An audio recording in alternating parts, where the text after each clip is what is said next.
So, good morning. We have the blessing of Jesse Powers this morning do our music for us.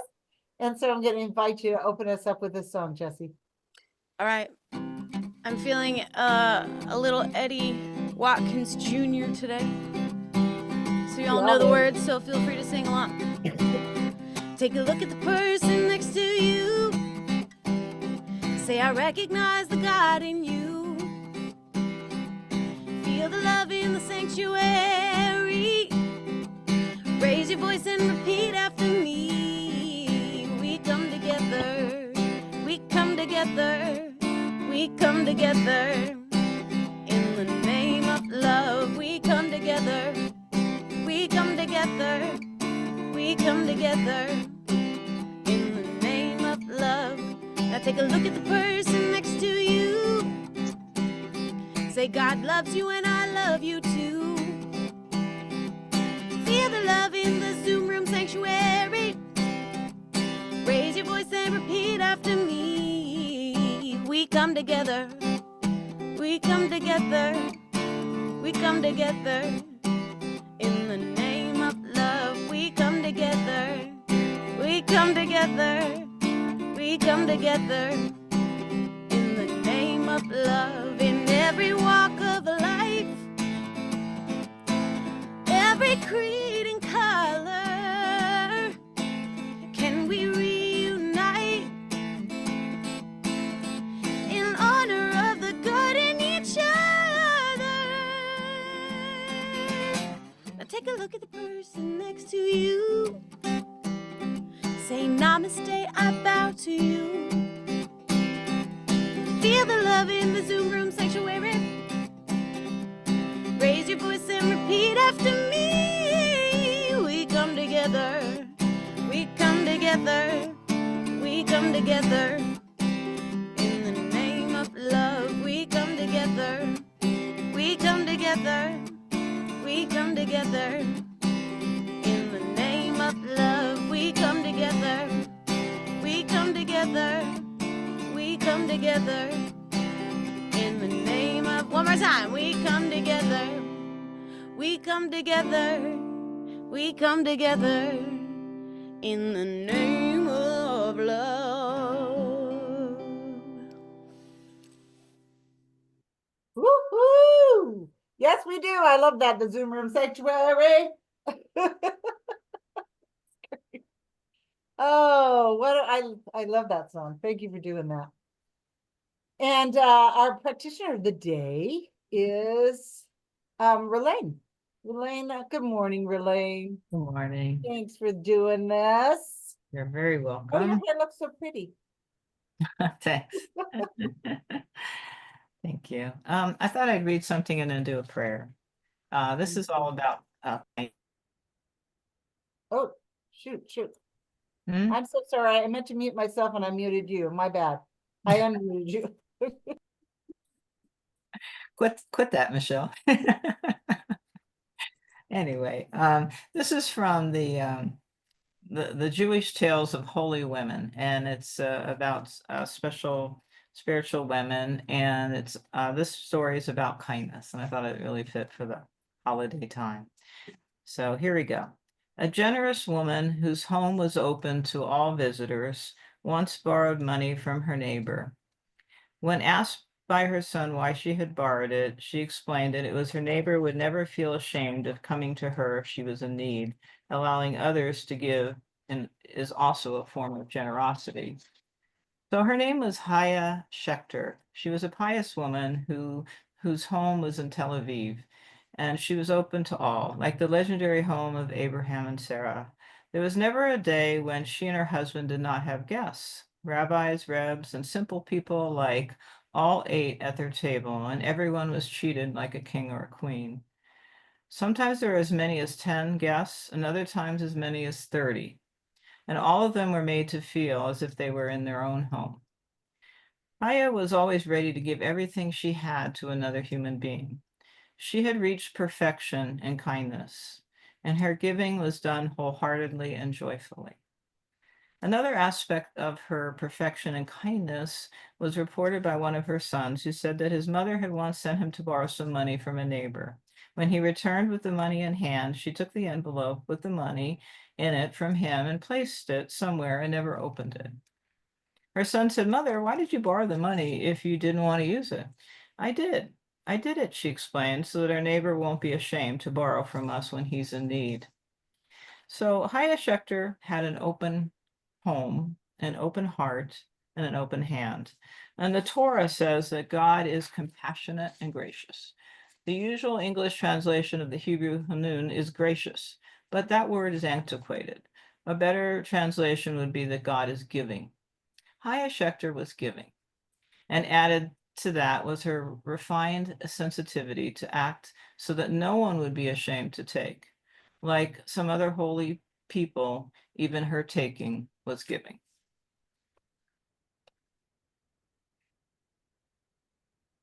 So let's pray.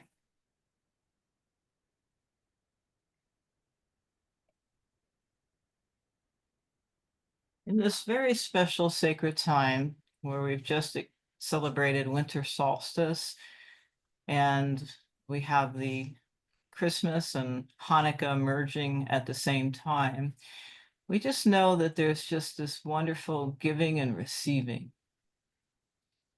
That's really one gesture, one motion, and Haya really understands that. And at this level, there's just this perfection of kindness and love for one another, caring, compassion, open-heartedness, fully and completely embracing the oneness of spirit, the oneness of God, the oneness of each and every one of us, the oneness of our planet, our Mother Earth, the oneness of nature and biodiversity, the oneness of our oceans and rivers and mountains. And we just have a reverence for all life, all creatures that take a breath. We are one. And I'm so grateful for this morning, for being here with each and every one of you, such special divine beings that you are. And I know that we collectively embrace kindness and love and joy and happiness and compassion and peace and all those wonderful qualities at this time of year and always. And so I'm so grateful for Jesse and each and every one of you. So grateful for Reverend Michelle and our service this morning. And I just say thank you, God, thank you so much. And I release this prayer into divine law, knowing that it comes from our divine hearts. It's in and of and through each and every one of us, this love and law, and it is simply so, and so it is.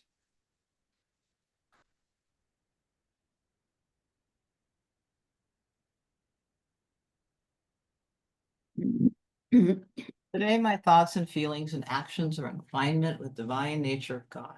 I resonate in love, peace, abundance, and joy. I radiate these qualities out into the world and they demonstrate as my good and good of all. And so it is. And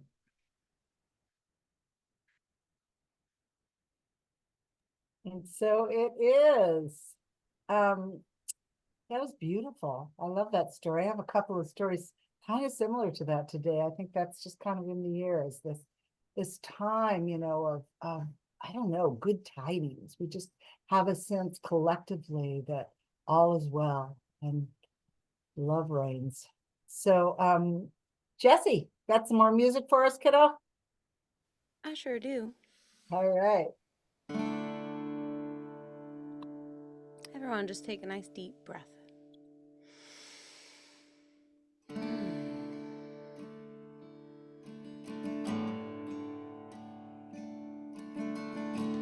I like to think of the the idea of good tidings as a result of it being that time of season of the year, that season of the year, where people's hearts are extra open and we're willing to allow that Christ consciousness, that God light, that sacredness to shine through us. So I wrote a song about that.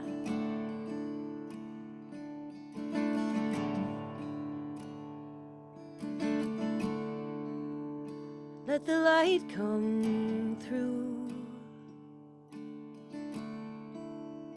like a door wide open.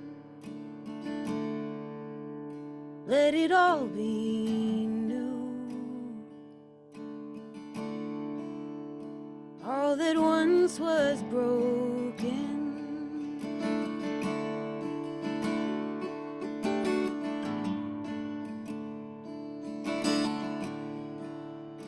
let the light come through like a hearth in winter. Let it fill the room, ever warm and tender. It lives in me, it lives in you. So let the light come through.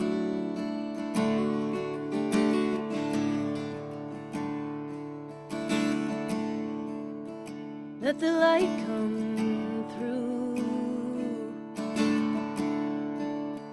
like a sacred morning, all hope renewed. See the world transforming, illuminate the places in the dark, and let your life be like a blazing star. Remember that the light is where you are. It lives in me, it lives in you.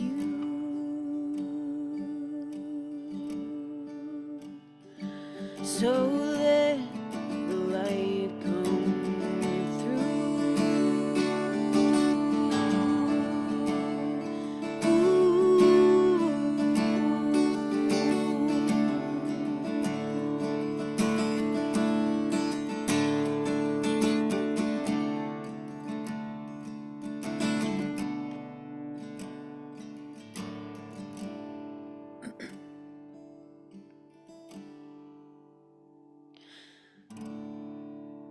let the light come through. There's no need for hiding. It was always you, ever golden shining. Illuminate the places in the dark, and let your life be like a blazing star. Remember that the light is where you are. It lives in me, it lives in you. It lives in me, it lives in you. It lives in me, it lives in you. So let the light come through.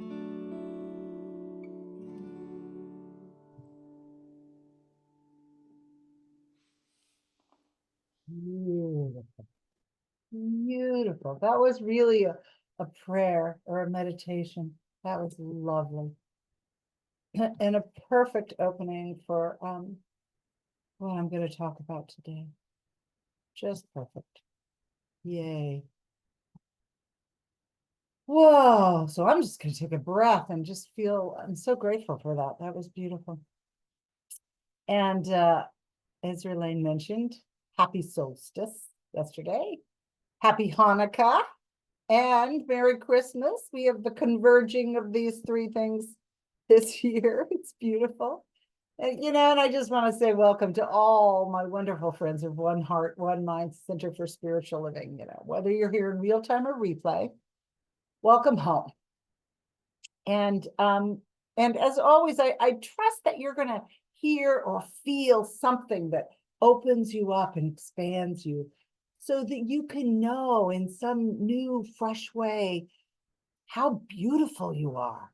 That light of your own divinity, just to feel it, to know it in a new way. So I'm just incredibly grateful that you're all here. So we began December by talking about the power, the intuitive wisdom, and the connection of our heart. And I pointed out to you that the heart is so much more than just a muscle pumping blood through our body, although it is that as well. And by consciously focusing on our heart and consciously creating a coherence between our heart and our brain, we do that often by bringing through our breath work. We bring them into harmony through our breath so that our thinking and our feeling are at the same vibrational level. When we do that, we awaken the wisdom of our heart, which is also the pathway to our divine presence. It's a portal, if you will. I always think of it in that way. And then last week I spoke to you about how this coherence of thinking and feeling sparks the fire of the creative process. And while the creative process is always going on within us, whether we're aware of it or not, we can, through our focused awareness and our spiritual practice, participate with it consciously. And I spoke to you about the awe and the gratitude that I feel for this sacred science that makes co-creation, creation possible at all, and how we can participate with it. And I spoke to you about how scientists have discovered that atoms are not solid at all, but they're mostly space, and not just empty space, but a space filled with waves of potential, which respond to our thoughts and our feelings. And finally, I spoke to you about how we can use the winter holidays, this season, as an opportunity to pause, to reconnect to that divine source that's already within us, and to recognize that same source in everyone else and everything else, to really affirm that we truly are one. And the celebration of these spiritual truths that I just talked about during this holiday season can bring a kind of a renewed purpose and meaning to our human lives. And this morning, I'm going to talk about the idea of light, which is perfect that Jesse sang that song. Light is a symbol of our divine source, of God, and how it is in and through all of humankind. So this incredible light of our being, light as an aspect of consciousness or a representation of consciousness, of God, of spirit. It's always there. It's always shining. And it's the same light that it's represented in the Hanukkah story as that eternal flame that can never be extinguished. A reminder that there is something sourcing the material world that is constant and infinite. And this source never abandons us. It's always available to it. And it's the same light that we celebrate at the winter solstice as the sun begins its journey of rebirth. Obviously it's always there. It's just that image of it starting to come back into the fullness of days, which demonstrates the continuity of life, sourced from this infinite presence, which is beyond the material world. And it's the same light that Jesus spoke to his followers about in John 8, when he said, I am the light of the world. This light represents the one life, and we can see it woven in and through everything. We are all the light of the world. Ernest Holmes, our founder, also called this light the Christ. And he defined the Christ as God manifest in and through all of humankind. It's the light and the love of the Christ mind. And that's really what I like to talk about today, as a reminder that it is this invisible realm, the first cause, light, God, whatever we want to call it, that gives birth to the visible, that consciousness, and here's the spiritual principle, that consciousness always precedes material form, whatever it looks like, our world, us, and that it is woven in and through all of it. It's in us, each of us. You know, when I first began studying science of mind and metaphysics, having grown up Catholic, at first I really found it difficult to change my thinking around words that had a very traditional meaning, you know, like God, for instance, and certainly the word Christ. You know, I thought of Christ as Jesus's last name, right? They were one and the same, Jesus Christ. But over my years of studying metaphysics, you know, these terms have taken on an entirely different meaning for me. And I hope they have for you, or will have for you as well. You know, when we speak of the Christ in science of mind, we're not talking about the historic Jesus. We know there was a historic Jesus, and there are many ecclesiastic traditions that have grown up around the idea of the historic Christ. And they all tend to identify Jesus as the one and only Christ, as an intermediary to get to God. And, you know, honestly, we honor anyone who chooses to connect with God through these traditions. You know, if that works for them, more power to them. But for us as metaphysicians, we don't see Christ as one person or personality, but as an underlying unifying presence and a principle within all. Science of mind doesn't teach that we need an intermediary to connect us to God. We can go direct. We can go right to it. Christ, as Ernest Holmes defined it, is the universal sonship of which we are all members. Now, I have to admit, I looked up to see if I could find a gender neutral term for sonship, and all I could find was kinship, which is not bad, but universal kinship, I don't know if it really works. Anyway, in the Science of Mind text, Holmes tells us that Christ means the universal idea of sonship or kinship, of which each of us is a member. And he says that Christ is not a person, but a principle. It's the principle of oneness, right? In other words, we're all the sons and daughters of the same source, the one life. We're all united in it. And this is signified by the idea of the Christ. Christ is singular. It reminds me of that quote by Holmes that one is a majority. You know, in God, one is a majority. In Christ, one is a majority. It's singular, but within this singularity, there's an infinite number of expressions. And Holmes goes on to say that each of us becomes the Christ, or puts on the Christ, I think he says, to the degree that we embody our own Christ nature, which we all have, our unity with the one. Oh, and then I was going to read Holmes' definition. You know, he probably puts it a little bit better than I could probably put it. He's pretty poetic in his verbiage. So I was going to read what he said in the Science of Mind text. He said, there is a point, oh, I love this. Forgot how much I love this quote. There is a point in the supreme moment of realization where the individual merges with the universal. Can you just imagine that? Where the individual merges with the universal, but not to the loss of his individuality.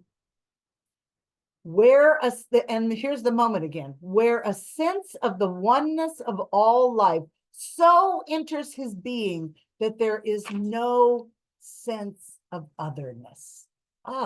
No sense of otherness. That's the Christ, right? It reminds me very much of Rumi, the 13th century poet mystic who wrote, you know, The Field. We probably all heard the poem The Field, where what did he write? The Field says, out beyond ideas of wrongdoing and right doing, there is a field. I'll meet you there. And I love this beautiful language. It says, when the soul lies down in that grass, the world is too full to talk about ideas, language, even the phrase each other doesn't make any sense. This is the Christ consciousness. This is the principle of our oneness, and it's interlaced through everything we are and everything we see in our world. This is the experience of the Christ, you know, complete unity with the one.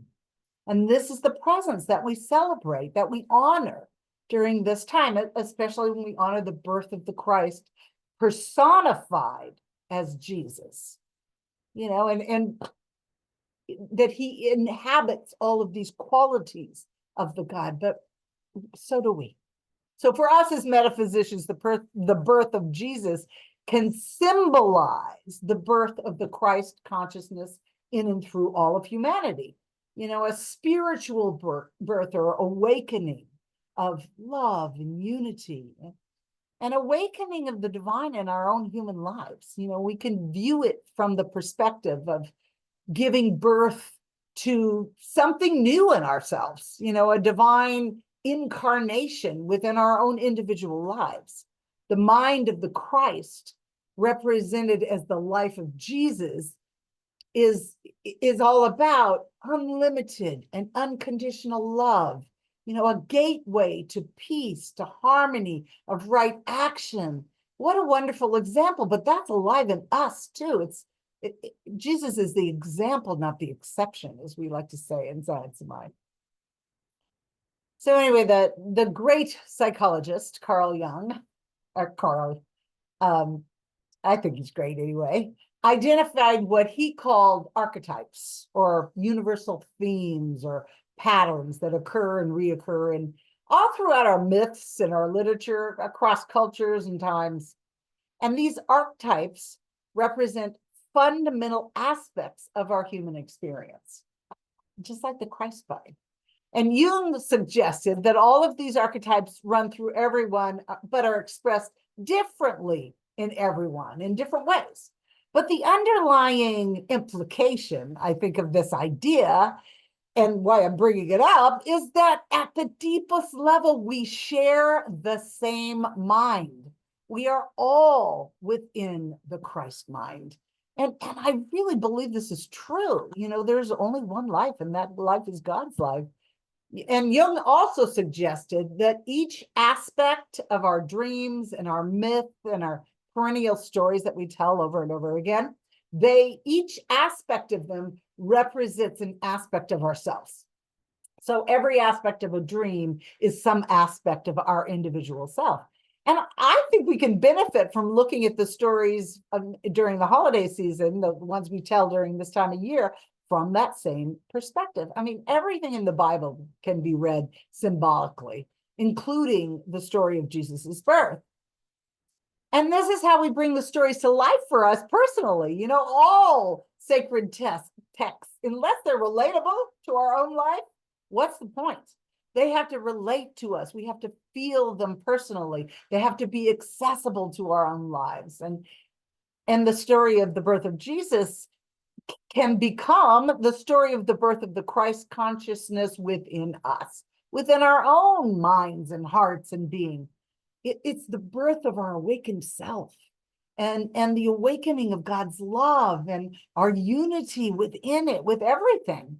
And how we see and experience others as the Christ as well, not separate from us, but to see that how we engage with and how we treat each other matters.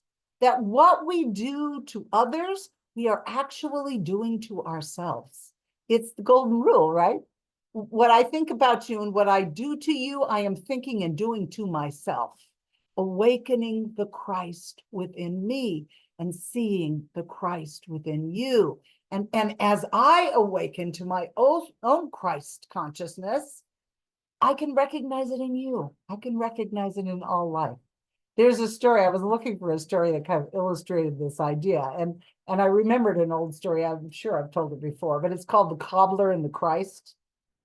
I'll give you the abbreviated version because it's actually pretty long. But so there's an old cobbler, a shoemaker, and he was very well loved by all of his neighbors. They affectionately called him Father Martin. And on one Christmas Eve, he sat alone in his little shop and he was reading the story of Jesus's birth. And he said to himself, I would love to meet the Christ face to face. And then he blew out his candle and he went to bed. And suddenly he heard a voice that said, Martin, you have longed to see me for so long. So tomorrow I will pass by your window. And when you see me, ask me to enter and I'll be your guest and I'll sit at your table. Well, Martin was beside himself. He hardly slept that night. And so he got up early and he set the table. He put a loaf of bread and a jar of honey and a pitcher of milk. And he looked out the window. He waited by the window, waiting until he saw the Christ. And he knew, he was sure that he would be able to recognize the Christ when he saw it. But after a while, he saw an old street sweeper pass by and he looked half frozen. So he opened his door and he called him and said, "Come on in, friend, and warm yourself up and have something to drink." And he did. And then about an hour later, he saw a poor woman in these tattered clothes carrying her child. And she stopped in his little doorway to rest. And so Martin flung open the door and he said, "Come on in and get warm while you rest." And he gave them food and he even gave them some warm clothes and each a new pair of shoes. And hour by hour, the cobbler saw people in need and he invited them in and he shared his generosity with them, many, many needy souls. And but his expected guest never showed up. He never met the Christ. And as night came, Martin decided, well, you know what? It must have just been a dream. And just as he said that, the room was flooded with this glorious light, as happens in these kinds of stories. And Martin saw the images one by one of the poor street sweeper and the mother and her child and all the people he'd helped during the day. And he heard a voice say, "Didn't you see me? Didn't you recognize me? I was the street sweeper and the mother and the child and all the people you helped today. I was with you all day long." Oh, kind of makes me choke up. I love this story because I don't know about you, but I forget. I forget so easily, and I fall into judgment and storytelling about the people I meet and what's wrong with them, how I would do it. And this story is just a great reminder to see past the appearances, to see the Christ within everyone. It's there. And we don't have to agree with them, and we don't even have to like them, but the Christ light is there. It's in everyone. So, back to the metaphysical meaning of the story of the birth of Jesus, that is the Christ mind we're talking about. Jesus symbolizes the awakening of that recognition. It's kind of funny that the story of Jesus's birth actually only appears in two Gospels, in Matthew and in Luke, but it certainly has taken on a life of its own, right? I mean, we see it everywhere. So there must be something here. So let's take a look at the characters, the characters of the story. There's Mary. She's the central character, right? What does Mary, the mother of Jesus, represent to us? How can this relate to our own lives personally? Well, how about her willingness to open her heart, to be willing to be pregnant with the possibility of birthing the Christ consciousness in us? How about that we are open to what wants to be born through us, that something new that wants to emerge through us, that serves us and serves the world. That is the birth of the Christ consciousness in us. And I think the idea that Mary was impregnated by spirit, by God, by something invisible rather than by a human, it invites the question for us. Are we willing to allow our own hearts to be impregnated with a new mind, with a something new, the mind of love? Are we willing to see our oneness with everyone, even the guy on the street, even that person that's kind of cranky with us? That's the question. That's what Mary represents. Mary symbolizes the part of us that's willing to embody the Christ consciousness, fathered by God and mothered by our humanness, the divine expressing through us as our humanity. And another aspect of Mary that I really like, I think, is when in the very beginning of, I forget which gospel it is, of one of the gospels, the angel comes to announce to her that she would be carrying Jesus, and the angel told her not to tell anyone, because the birth of Jesus, or the birth of our better self, the Christ consciousness within us, requires a period of gestation. You know, it has to be nurtured and cared for. You know, sometimes, most of the time, the spiritual life can be difficult in the middle of all the noise and the distractions of the outer world. And here's where our spiritual practice comes in. This is why spiritual practice is so important. The gestation period. You know, we go within, we hold the vibration, the presence of the divine within our hearts.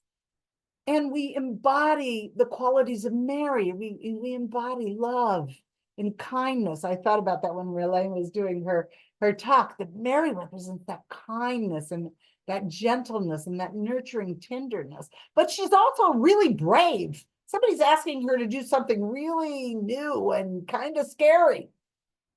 And she has this deep sense of faith and trust, you know, so that she can express herself and so that we can express ourselves, so that the divine can express through us, and so that we truly can become the light of the world. And another key player, and while Mary represents the divine feminine, the wisdom of our heart, Joseph represents the divine masculine, or the wisdom of our mind, the aspect of us that kind of has to manage the material world. And as human beings, we need both. Joseph's the guy who gets him to Bethlehem. You know, he represents the part of us that keeps us safe while we go through the gestational and transformational process of birthing the Christ consciousness. And oh, I love this. Bethlehem literally means house of bread. Joseph represents that part of us that gets us to the place where we can receive our inner nourishment, the inner nourishment of spiritual truth that's always there. Or Jesus even said this in his prayer, our daily bread, which is necessary for the birth of the Christ consciousness. Joseph represents our ability to receive guidance and the resources necessary to nurture the awakening Christ within us. You know, we have to do both, right? We're in these human bodies. And then there's one last image which struck me as I was reading the story, and that's the image of Jesus being born in the kind of the lowliest of surroundings, a stable. You know, reminding us that on a spiritual level, there is no rich or poor or weak or strong. We're all equal. We're all part of the one. The outside trappings are just that, a clever disguise. You know, and a stable is just such a humble, kind of fully human setting, you know, and it's available to anybody, meaning we're all capable of embodying the Christ consciousness, of birthing the Christ consciousness within us. And we can do it at any moment. The Christ can be born in us any moment that we look through the eyes of love, that we stand in that unifying field of love and harmony and peace. That's birthing the Christ consciousness. And honestly, I could probably go on for about another half an hour about all the aspects of the story. You know, there's the angels, there's the wise men, there's the shepherds, all could have and do have metaphysical meaning, the animals in the stable. But, you know, I really encourage you to decide what the story means to you. You know, what guidance does it have for you personally in your own life? You know, you might hear or feel something completely different than what I just told you. Make it your own. Make it your own. These holiday stories, and I almost did the whole story of the Hanukkah story, but I think I did that just a couple of years ago. But all of these holiday stories, they're rich and juicy in the symbolism and the metaphysical interpretation that we can glean from them. This is what this time of year is about, of going within, pausing when the light on the outside is absent, but we feel the light on the inside. We birth the Christ. We come into the flame of the eternal flame of Hanukkah and the continuity of life through the summer or the winter solstice. These are what the richness of these stories is available to us, but we have to make them our own. I do want to leave you with one little cute story that I just had to include. I thought it was adorable. I like it because it reminds me that we have to be in integrity with the Christ consciousness that we're birthing within us. We have to, it's great to birth it, but then we have to be in integrity with it, to live it in our thoughts and our feelings and our actions and our words and everything we do in our human life. You know, it's this story that I think kind of brings that to life. So here's the story. So there's a story about a pastor in a little small town in a little small church, and the pastor goes out to his nativity scene. This is the day after Christmas. That's right. It's the day after Christmas, and he walks out to his nativity scene outside in the front of the church, and he's looking at it, and he realizes that the baby Jesus is missing from the manger, and he's like, "What? What?" And he looks around, and he sees this little kid on the sidewalk pulling a little red wagon, and in the wagon is the baby Jesus out of the manger. And so he goes up to the little kid and he says, "Hey, where'd you get your passenger?" And the little kid says, "Oh, I got him at the church." And he said, "Oh, okay. Where are you taking him?" And he said, "Well," he said, "I made a deal with the baby Jesus in the manger. I told him that if he made sure that I got a little red wagon for Christmas, that I would take him for a ride around the block." So he was taking the baby, he was honoring his word. He was following through. Not only did he set an intention and get a result, but he's following through with his thoughts and his feelings and his words and his actions. And that's what the Christ consciousness can represent for us. We can birth it at any moment, but can we live it? And that's the richness of the story of the birth of the Christ consciousness within you. So I just invite you to look around, say, where am I birthing the Christ consciousness in me, and how am I seeing it in the people around me today throughout this whole holiday season? Because you truly are the light of the world. You truly are the light of the world. And how bright you shine is entirely up to you. So let's pray. Taking a deep breath in, feeling the light, coming into the presence of the Christ consciousness. It's already there. We willingly invite it. We invite it to birth itself within us, in our heart, in our mind, in our state of being. We say yes. And from this state of connection, from this amazing, magnificent light of Christ, I speak this word for and about each and every person on this call, all these beautiful beings who I love so dearly. I say it about our extended community. I say it about our country. I say it about our world and the universe, that there is an opening, that there is a birth, a new way of being, a new way of being in the world, in the material world of form, for spirit, God, Christ consciousness, the eternal flame of light, to express itself in new ways that blow our minds, ways in which we never could even imagine that it would show up. I am holding that expectancy of a blown mind. And I just say thank you for this. I know it's true because I'm speaking it and I'm feeling it, and the law has to say yes. So I just relax in that, knowing all is well. I'm so grateful for everything. I'm grateful for everything. And we just sit in that, revel in that. And together we say, and so it is. Blown minds. All right. Oh, so I'm going to come out of the gallery view, or get the speaker view, and go to gallery view so I can see all of your beautiful faces. Who is doing the, do we know? Who's doing the conscious? Lisa! Okay, unmute, sweetie pie. Yeah. Always have to remember that. Yes, so we all know how to do this, I believe. We have Venmo, and then we have the possibility of sending it to Reverend Michelle. Are you going to put that up, Michelle? I'm not going to. I think everybody knows by now. I think everybody knows. If Okay. they don't text me, I'll give it to you. Okay, that's fine. Well, then we'll just go ahead and do it. It's like I've been thinking about all of the requests from every agency on the planet for our support, but while we're looking at them, please don't forget us. And Yeah. so everything flows from the nature of God's good. We give and receive from this flow in gratitude and love. We rest in the infinite giving nature of spirit. And so it is. Oh, so it is.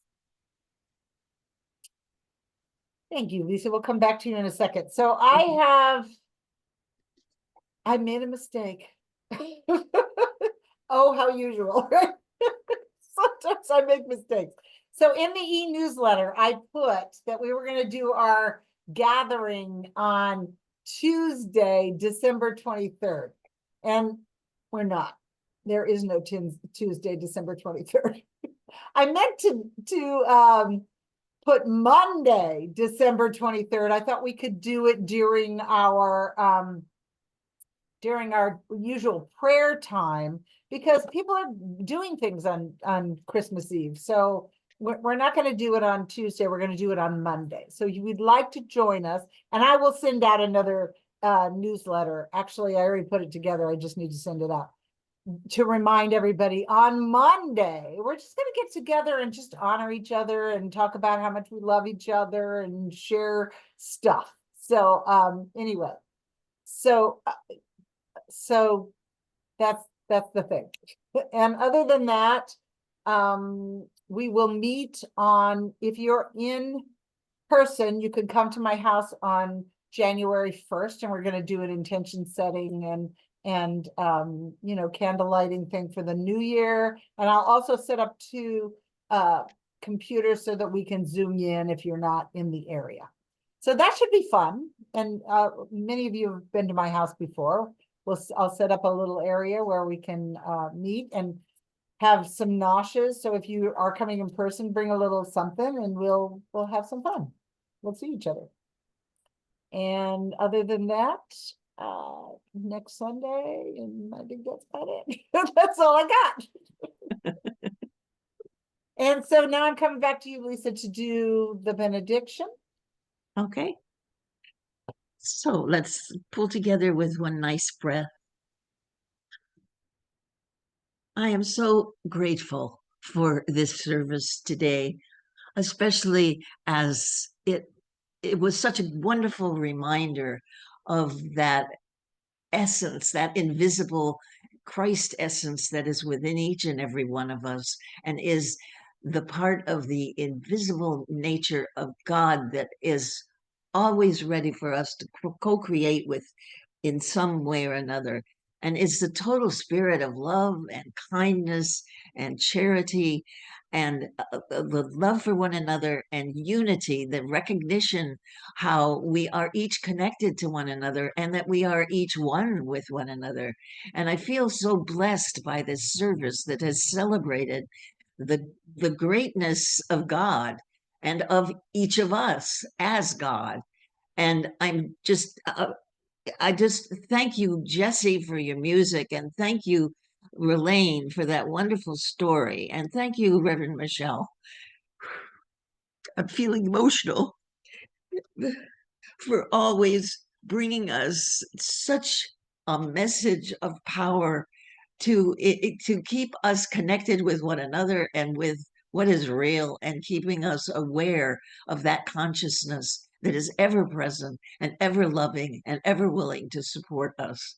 And so I release my words, knowing they are done, knowing that we're all blessed, and that life is loving us, and we have the opportunity to share that love with one another or with anyone who crosses our path. And so I release my word into the law, knowing that it's done and true.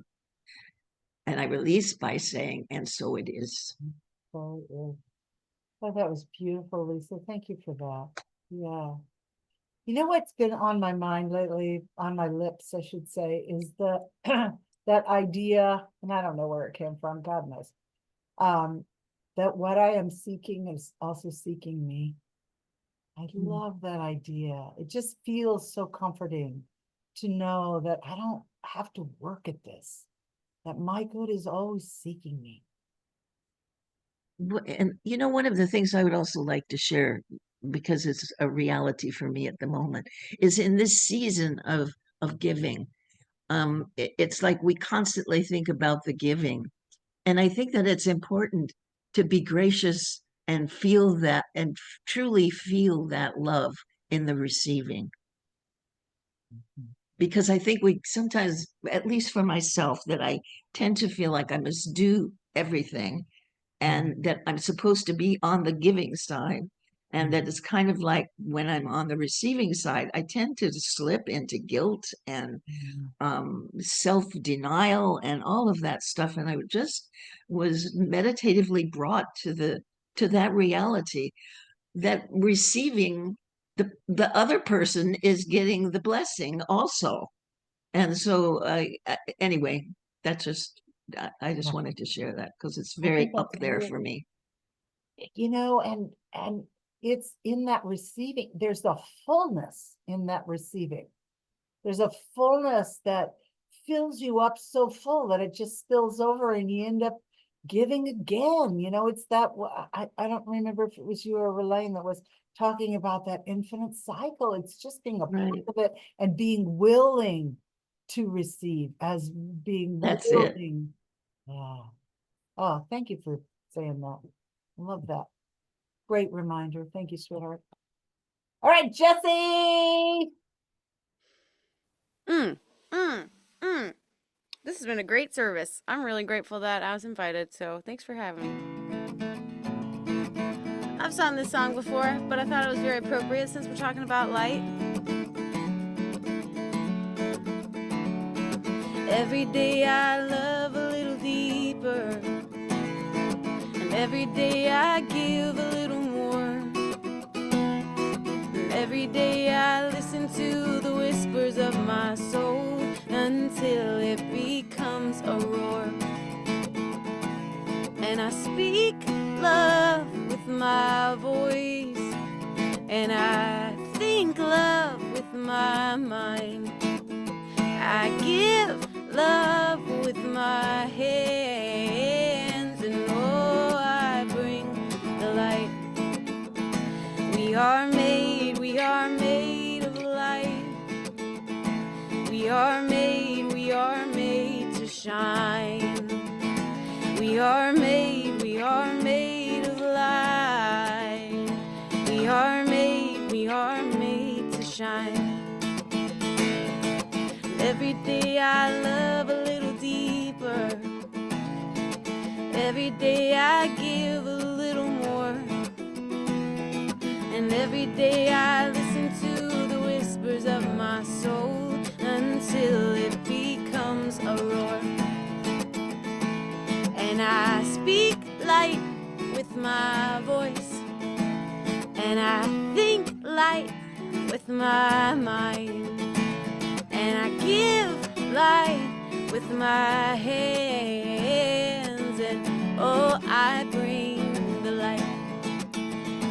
We are made of light. We are made to shine. Sing that with me. We are made of light.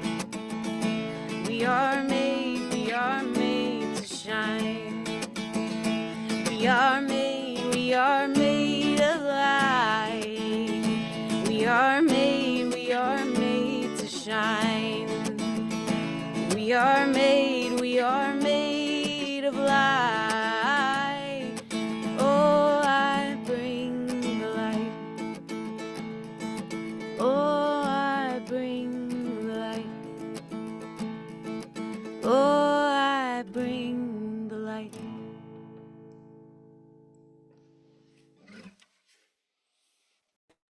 I I love that song. You're right. It's perfect for the day. Bring the light. How delightful. All right. Well, I am going to stop our recording now. So goodbye, recording.